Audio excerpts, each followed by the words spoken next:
right, Charisse, what are we working with here today? You know, it's kind of cyclical in a way, because remember your, liter French press? Yeah, that liter French press I had. From our old office days. This looks like toilet water, by the way. I'm sorry, okay? It's been a moment since I didn't have to make, since we haven't had the drip machine.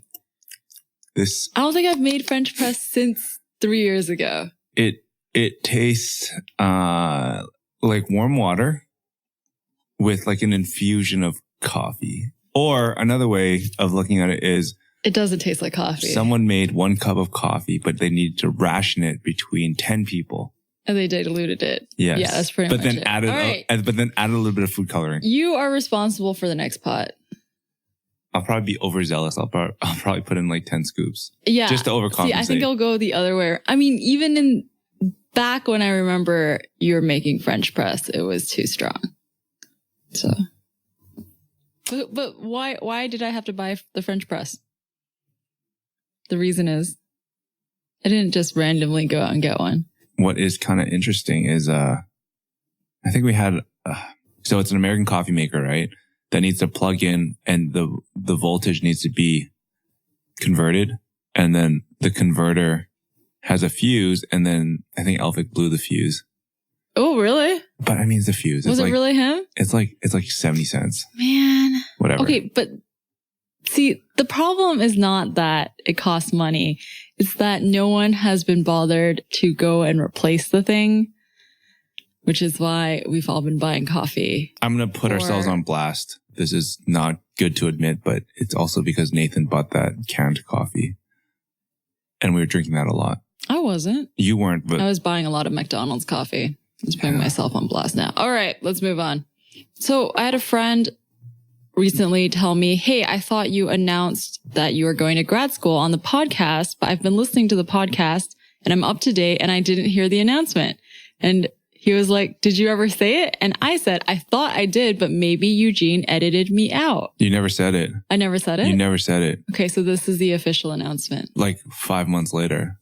It has not been 5 months. 3 months. It feels like it. 2 months. But it's been 2 months. Yeah. 2 months later. It's not. So basically, late. All right, let's just cut to the chase. Charisse is moving to... I'm moving to London in September for 15 months. So for what program? I'm going to Goldsmiths, which is a University of London, like one of those schools. It's in New Cross and the program is called Design Expanded Practice. And I'm going, most people ask this shortly after. They're like, oh, that's so cool. They're like, oh, why are you studying? I'm going because I want to teach at a university level. So I'm going to go get my master's. Are you excited for me? I'm excited. Thank you.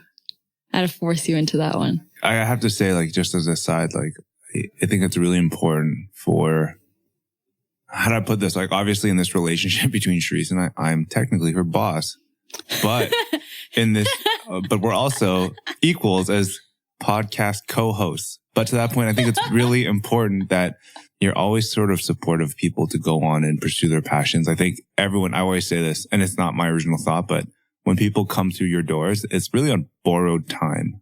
You can't really be under the expectation they'll stay with you forever.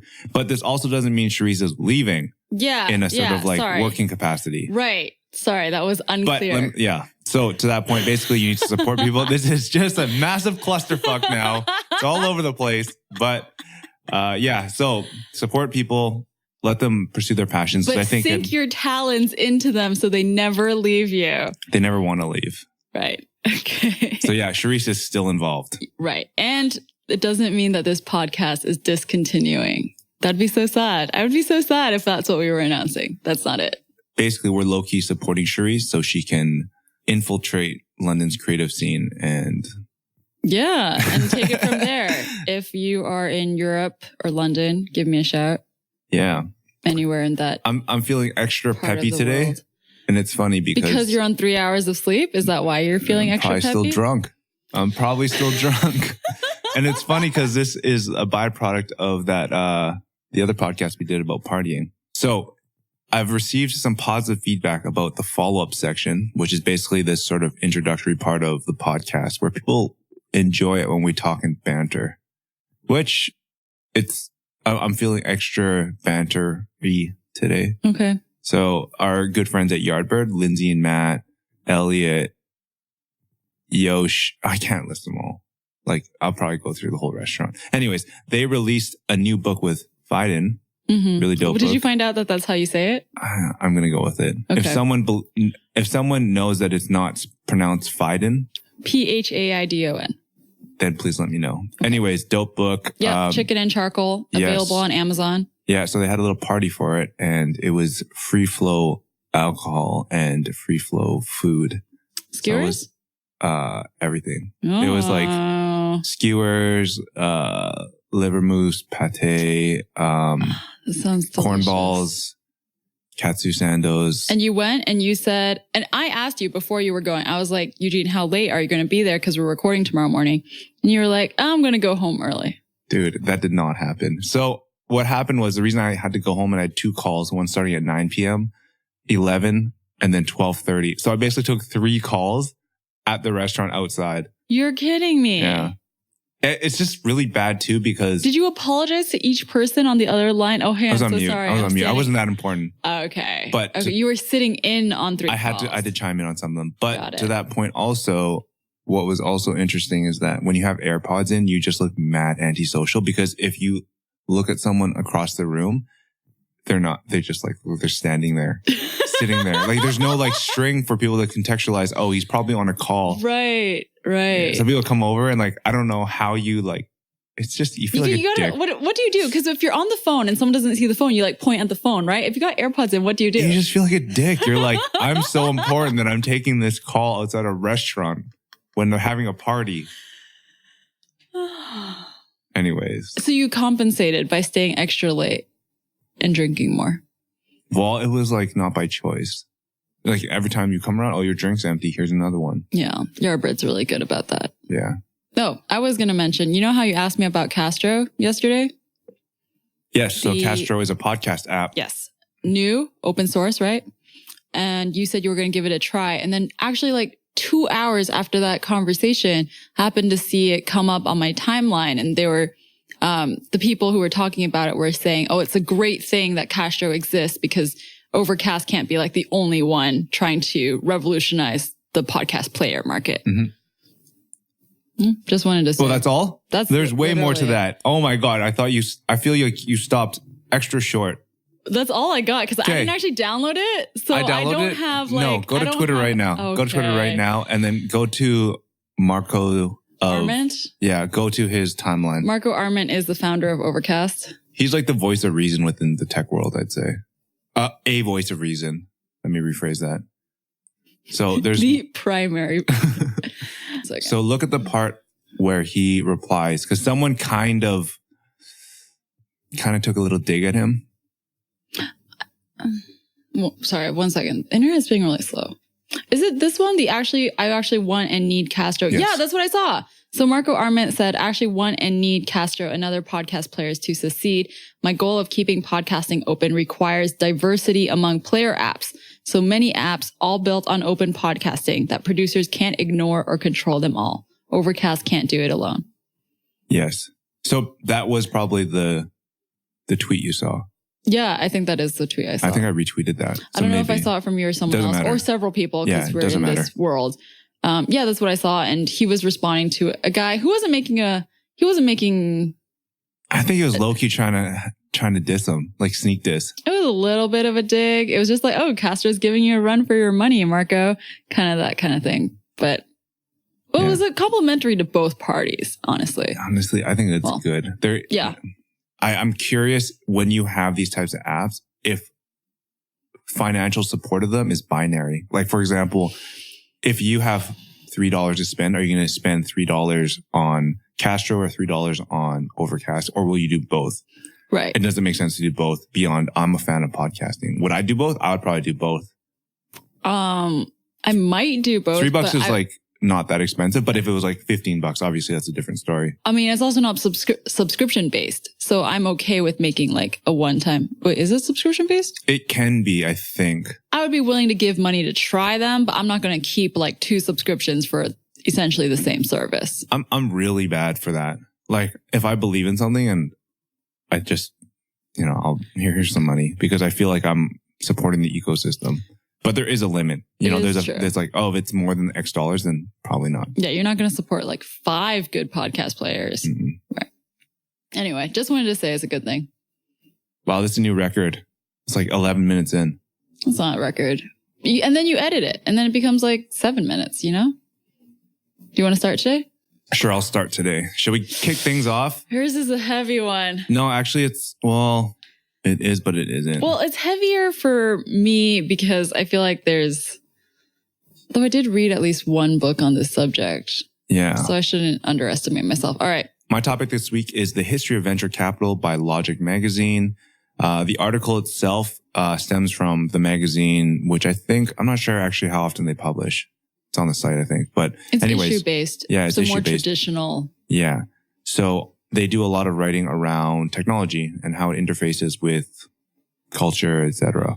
What drew me into this was kind of this nice, well-written introductory into what is venture capital, and also sort of the history behind it and where it's going. I think VCs is something you hear a lot, especially since all of the products we use on a day-to-day basis in a technological landscape basically are venture-backed, right? Yeah. To achieve that level of scale. So, I'm looking around right now. Google, for example, everything Google, like we're using Google Drive right now, Google Docs, obviously venture-backed. So I have a few parts of the article that I've sort of isolated and pulled out. Venture capital needs scale to survive. It needs to fund companies that have the potential to become very big in order to compensate for losses or break even returns elsewhere in a portfolio. And also, like what's interesting about venture capital is there's a reason it exists. Yeah. It exists because certain companies just struggle to get traditional funding. Like they can't get it from banks because they're just too risky. Venture capitalists, you're assuming the risk of something not working out and you're generally okay with it. You have other systems in place to make it okay if one thing doesn't work out. Exactly. So it's not okay if everything doesn't work out. Correct. So in exchange for assuming greater risk, venture firms expect higher returns. Its model tolerates losses, sometimes obscene ones, for a chance at grabbing an entire market or customer mindshare first. Yeah. So generally 6% of investments generate about 60% of venture capital's total returns, according to Horsley Bridge Partners, a firm that has invested in many well-known venture funds. So in general, if you're taking VC money, you're expecting growth anywhere between 2 to 4x per year. So is that sort of a hard, fast rule? No. More is better. Less is not ideal. But there's a general sort of belief that once you take on VC money, the whole game changes, right? You're kind of basically pouring rocket fuel onto an existing project in hopes of accelerating it, growing it very quickly, hopefully reaching a liquidity event like an exit so these guys can get their money back. So also, where does the money come from? This is something that honestly you kind of know and it makes sense, but basically you're raising from LPs or limited partners and these are kind of your customers. Yeah, actually this is, to be straight up with you, this article is the first time that I read it in such clear terms that the connections made a lot more sense. Like it was more transparent. Whereas I feel like the general understanding I have of jagged. VC is like, where did the money come from? Yeah. Who knows? Yeah. So I honestly, like, it's a pretty good article. Like, I think it's, one thing to just sort of lament, VCs are negative or they're bad, but it's also good to understand the place in which they come from. And also, beyond the customers, recently there's been a lot of money being raised from family offices. So really rich people that are trying to make more money. So VCs are actually managing the money of other people. Yes. And they're trying to make the right decisions on how to increase that. There's also a pretty big part within the whole article that talks about the history of VCs. I'm actually going to the history of Silicon Valley. Yeah. I'm not going to really touch on that because I think it's probably pretty boring if I read it. It's not really relevant to our conversation, I would guess. Yeah. But it is really interesting worth reading. So the whole Silicon Valley venture model has become sort of this worldwide thing. China has committed about $50 billion in 2017. Silicon Valley still leads the way with about $84 billion. What has become a little bit challenging for VCs is that there are only a handful of really good projects. Yeah. So it exerts a lot of downward pressure. Like everyone's trying to get in on the same deal. Yeah. Generally speaking. Also, there can only be there can only be the handful that actually take off to the scale that they're hoping for. Yeah. And also like you're just recognizing that there are only so many good projects. And I mean, you needed to, if you have what you deem to be a really good bet, then you need to get in. Yeah. Right. You need that allocation. What's also interesting at the end, and it could probably be an article on its own, is just the rise of ICOs. Yeah. And that's probably its own, not even just like one article. That's like a magazine, a book on its own. Like, so ICOs, if you're not familiar, it's sort of spun off from the world. If you're not familiar with ICOs, like initial coin offerings, it's spun off from the crypto world. What is interesting to me is that, I mean, overall, zoom out, I think the article, like you said, did a great job of just laying it out. Like, you don't have to really understand, finance and all that stuff and like entrepreneurialism to like really kind of sink your teeth into it and understand it. And I just think it's interesting to understand like what role it plays and what industries are better suited towards these types of venture-backed sort of opportunities, right? And then lastly, I think that I would challenge a little bit what they said about ICOs because, they're arguing that, it's unregulated, blah, blah, blah. But I think that the ICO market is definitely maturing very quickly. So, let's say just as early as late last year, like you could raise a ton of money without a working product. I think those days are generally over. And I also think the overall size of the raises are definitely reducing. So what that means is that like, dude, raising $250 million, like I think those days are not over. It's going to become increasingly rare. People are going to laugh you out of the room, I think, these days. Like no one needs to start a business with $250 million. Right. Yeah. Yeah. Like the reality of what's necessary is more clear. I mean, there are companies that have raised over $1 billion in venture capital and are still sort of low key, like Magic Leap, for example. Before I finish off on the ICO thing, what I think is also interesting is that there's interesting sort of mechanisms like reverse ICOs where you're an existing company and you're basically turning yourself into a tokenization project. So that kind of reduces the risk, right? Because like, hey, I already have a customer base, a working product. Now I'm basically just slightly pivoting into a crypto company. Got it. Yeah. So incorporating it into your existing structure. Yeah. Yeah. I mean, there's a whole ton of legality around it that I am not going to speak about because I don't know it. Yeah. That's like, I can only just say, I can begin to understand what you're getting at. So another thing that is good about ICOs is that the majority of venture capital is concentrated in one part of the world. Yeah. Silicon Valley. And also you need connections. There's been a lot of sort of negative sentiment around Silicon Valley for being predominantly white and male.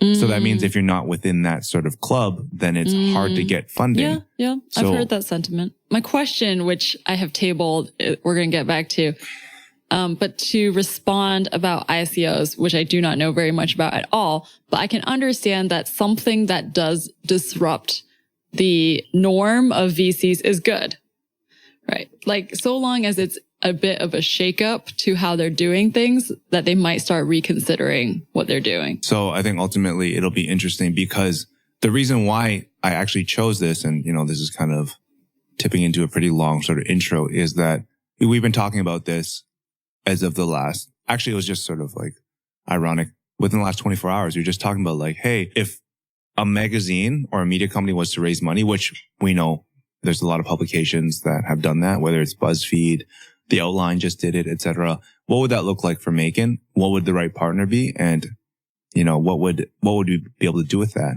I think I kind of surprised you when I was like, hey, if MAEKAN is ranked on a scale of 0 to 100, where do I personally see MAEKAN? And I was like, oh, it's like a 20 or 25 out of 100. And you're like, yo, that's pretty low. But it's not really because the output is bad. It's that what is the possibility? Right. And then my response to that was with the resources we currently have in terms of humans and time and money is that we can only reach 2025. We can't reach the 100 that you see possible. Yeah. With our existing resources, which is why we started talking about VCs. And I mean, a lot of it also comes down to like, when is the right moment to do that as well? Because like, I think that ultimately where VC is helpful is that when you've proven a business model out and you're basically needing to accelerate it. So there are different stages. There's like, hey, you know what? Your pre-seed, seed, blah, blah, blah, like Series A. Like, I'm not going to get into that because I honestly don't really know like what differentiates a pre-seed from a seed. And I think that's also like a shifting definition.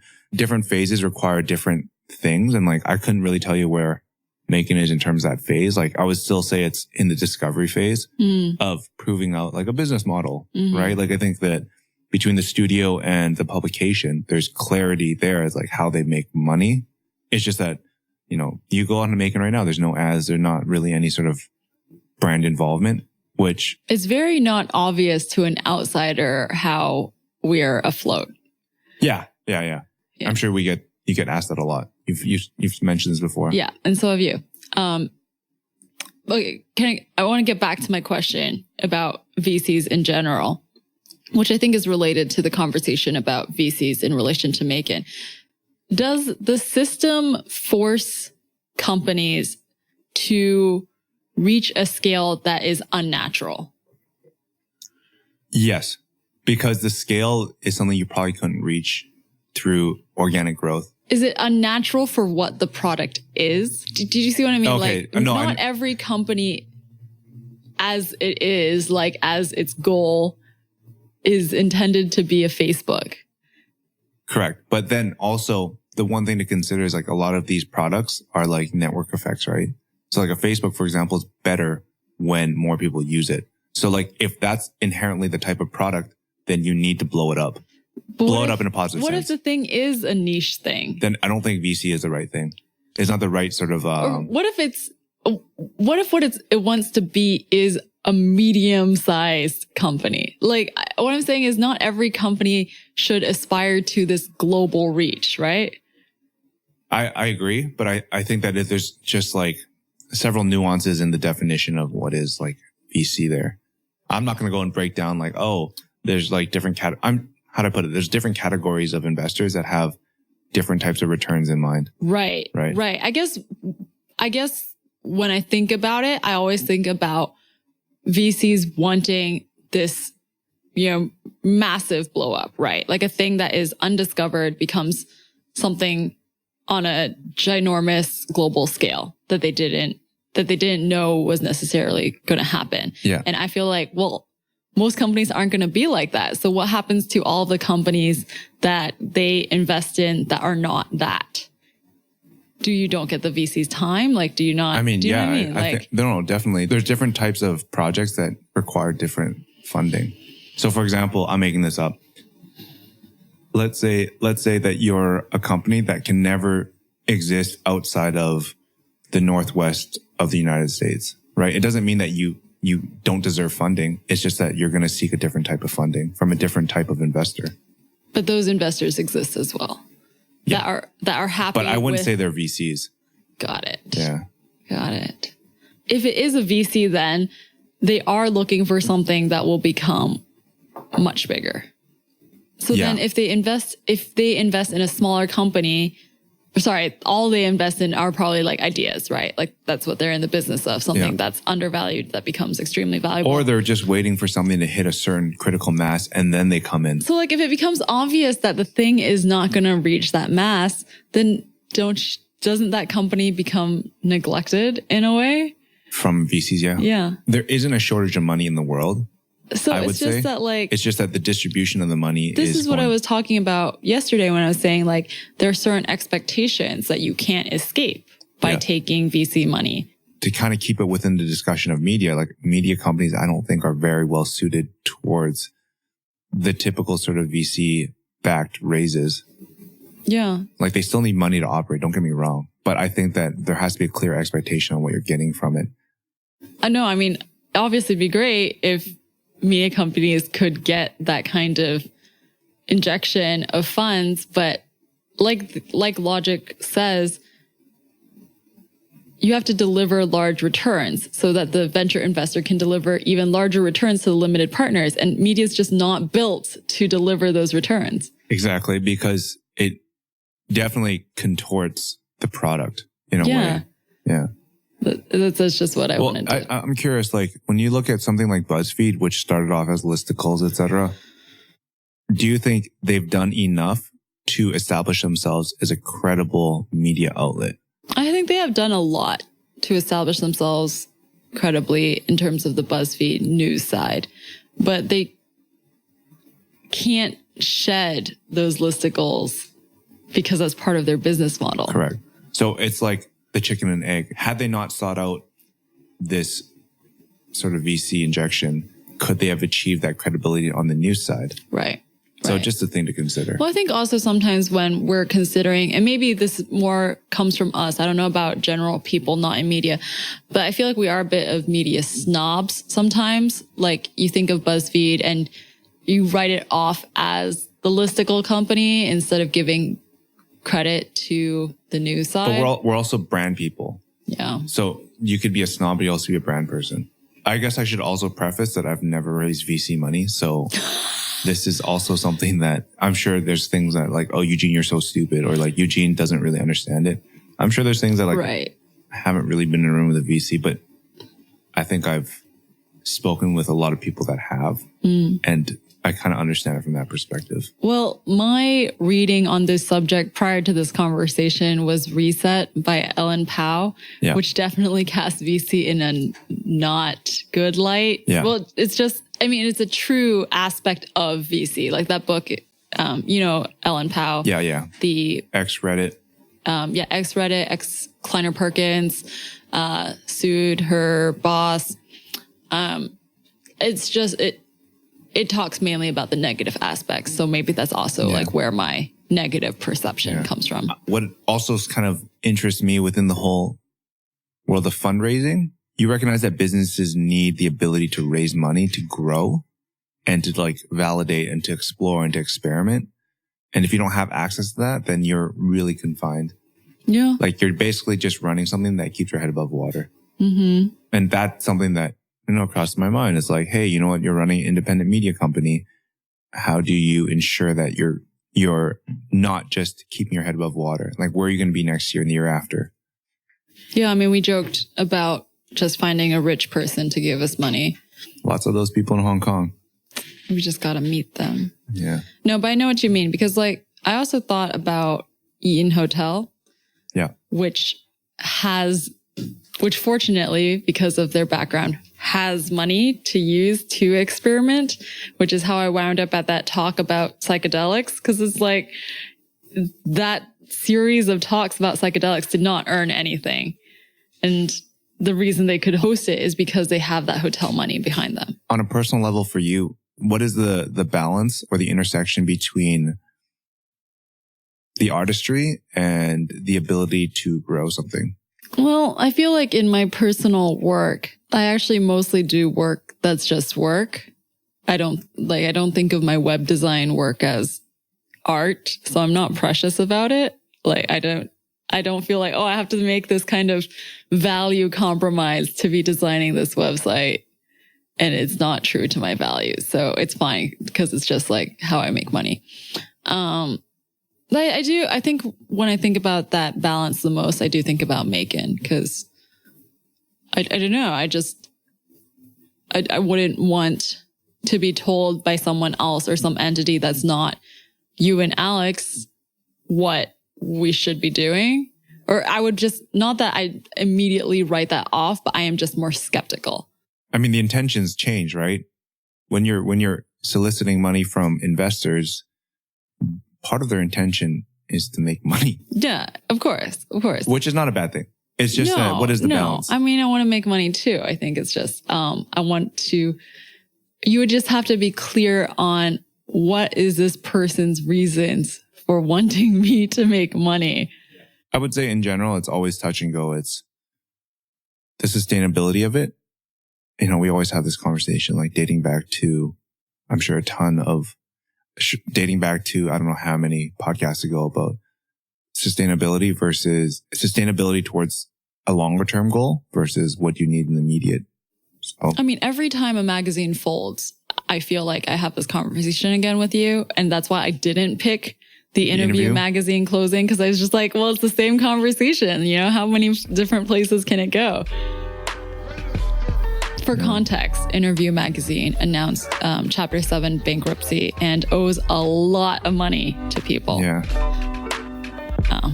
And people have speculated, or not speculated, people have written kind of think pieces on, you know, Interview wasn't able to make a compromise between, you know, valuing art and fashion and being sustainable, like what we're talking about. Yeah. What is interesting, I think you just need to have like a longer term vision. Like sometimes you need to lose battles to win wars. Man, I'm so philosophical. That's really deep.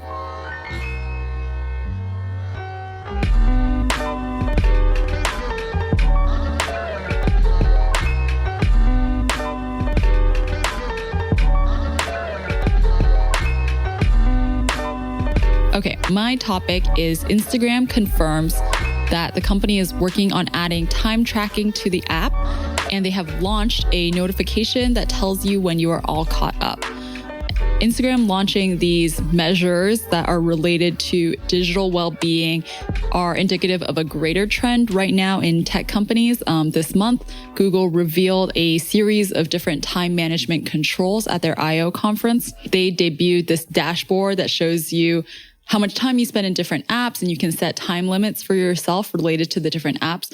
Google also have like different do not disturb modes and wind down modes. And the response has been positive. Like the consumer response has been really positive towards these additions to Android. And people are hoping that Apple will kind of launch similar products for the iPhone.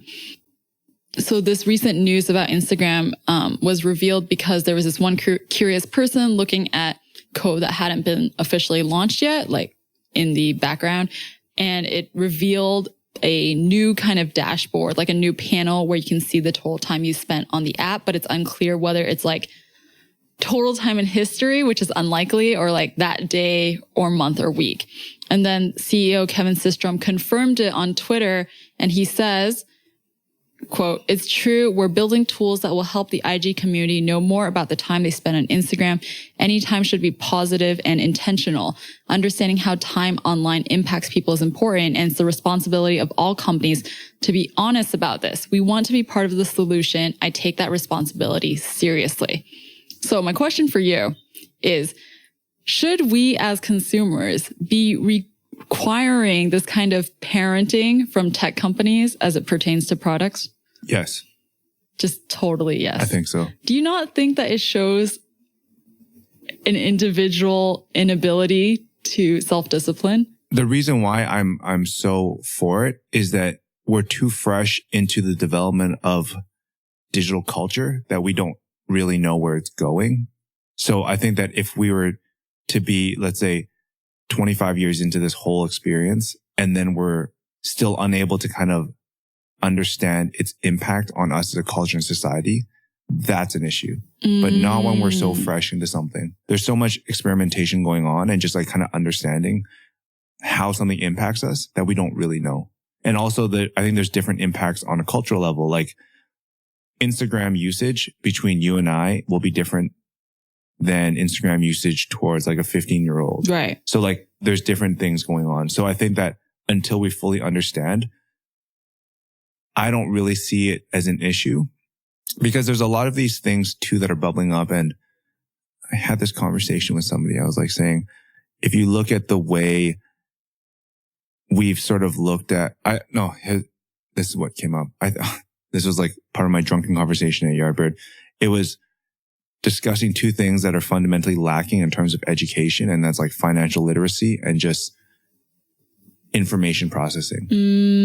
So I think that information processing is one thing that we don't fully understand, both in regards to what comes in and sorting it. It is true, because there have been studies done on what the effect of tech is on the person, but we still don't know as much as we do about like physical health, let's say, what technology is doing to us mentally and emotionally. And also those things are really hard to gauge. Like if you join Instagram, now let's use this as an example. Let's say you're born today and you have an Instagram account basically your whole life. What does that look like when you pass away, and what effect does social media play on your whole life? So that's what I'm kind of getting at. Like, why not build in guardrails until we fully know? I think it's a little heavy-handed, but it is also the first we're seeing of these kind of time tracking measures. I assume that in the future, there are always options for people to turn on and off different degrees, you know, how much you want to be disciplined via like none at all, right? Like you can establish how high the guardrails are for yourself. I think that everything that happened with Facebook, Cambridge Analytica just sort of scared people a little bit in terms of tech companies, which is fine. I think that ultimately it's going to be a blip on the radar that we need to address. And I don't think for a second that things were going to get worse after that. Like things almost had to go forward and go up. I guess it's not obvious, but I understand why companies would push something to an extreme and then realize that they need to scale back. It's always my pendulum example, right? Like you're kind of testing how far the pendulum can swing before needing to almost rip it back forcibly. The thing about this news that does make me happy, I guess, or I see it as positive, is that whether or not, because I'm skeptical, right, of business intentions, whether or not businesses really care about mental health, right, care about their consumers. Exactly. They have to because of their brand and their reputation. But also, I think because by doing this, people will see them favorably. I think you're painting all people that work within the spectrum of technology as inherently negative. Well, no, what I'm saying is like, we don't even have to know. It doesn't matter what their actual intention in their heart is, so long as the practice is doing it. Yeah.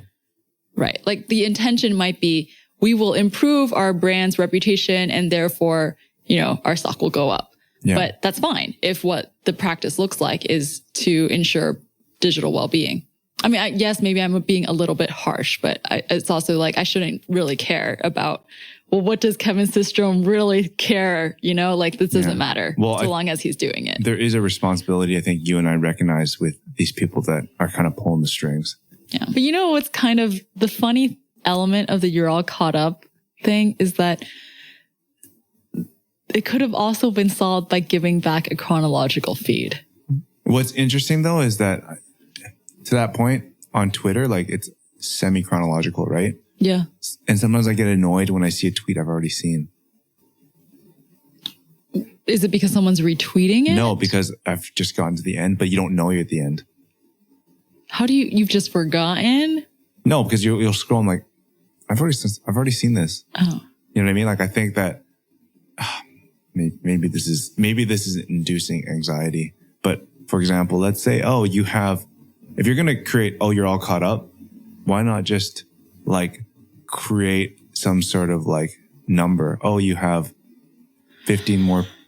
I would like that. And I could just choose like, honestly, whatever. Mark all is red. The person you would like that. Users are different. See, and also apps are different. On Twitter, I don't have completionist anxiety. Well, I actually don't really have it on Instagram either. I don't feel like this need where I need to like... No, I don't either anymore. No, actually I never did. Read and see everything. But I would like to come into a time and place where it's just like an inbox and I can just look at stuff. And then when I'm, you know what? I don't really need this. Okay, see, but it's because your attitude towards it is like a thing to accomplish. Whereas other people on are like, this is where I'm just like spending time. But then it's interesting. I'm just hanging out here. Because if this is probably the worst way of looking at things, but like, let's say there's 100 things on my feed and I know how I'm spending my time. Like it makes me focus more on my time spent and like, you know what? This person I've been following since high school, like no value, get rid of them. Well, we didn't even talk about the mute feature. Can I say that one time? Well, we also didn't talk about the mute feature. Man, Instagram is like rolling out a ton of updates. The mute feature is a funny indication of where we are in life. It's just so strange that you can follow your friends on Facebook and Twitter and Instagram. But if you don't actually want to see anything they say, you can mute them on all of these places. But you're still following the person. I feel it already happens though. Because through algorithms, right? Like if I'm not interacting with your content, then it'll naturally sort of remove itself. I just think it's ironic that society has been built where you can be friends with a person and never have to actually see anything they say or talk to them. Yeah. Oh, well. What is interesting to me is that before sort of the rise of social media, I'm curious if there were only a handful of ways to interact with people. Whereas now there are so many ways you can pick and choose what fits your style. If I want to DM you, if I want to call you, if I want to shoot you an email, there's so many methods that, you know, how you interact with people, how you create those relationships differs from person to person. So is it right or wrong? That is so true. Actually, I have never been on a dating app, but I'm going to use this as my example anyway. Yeah. It's like, let's say you match with someone on Tinder or Coffee and Bagel, and then you get their number. So you take it to like iMessage or WhatsApp, and that's a different context for communication. Exactly. So, you know, even though it's like the same thing, you can message in those apps just as well. Yeah. And then you also recognize small little platform nuances like stickers or whatever. So that, I think that part is interesting because you're basically saying like, oh, this is the way people interact with each other. This is like outlandish that we've gotten to this. I don't know. No, I meant it's outlandish, the mute thing. No, but it's more the context just unfollow people. Yeah, but I'm just saying like that's the type of relationships we're creating right now. Yes. So a new paradigm. Let's end it off on that big word. Paradigm? Yes. It's not a big word, buddy, but okay. That's a good place to wrap things up. If you're interested in learning more about MAEKAN and reading our stories that are focused on the sights and sounds of creative culture, you can visit us at maekan.com. If you really like this podcast, please do us a favor, share it with a friend. Podcast discovery is not that good, so your word of mouth is really helpful. Likewise, give us a rating on iTunes. Or actually, can you only... Yeah, I think you can only read on iTunes. God. What? You have to say your name. Oh, I'm Eugene. I'm Charisse. And this is Making It Up.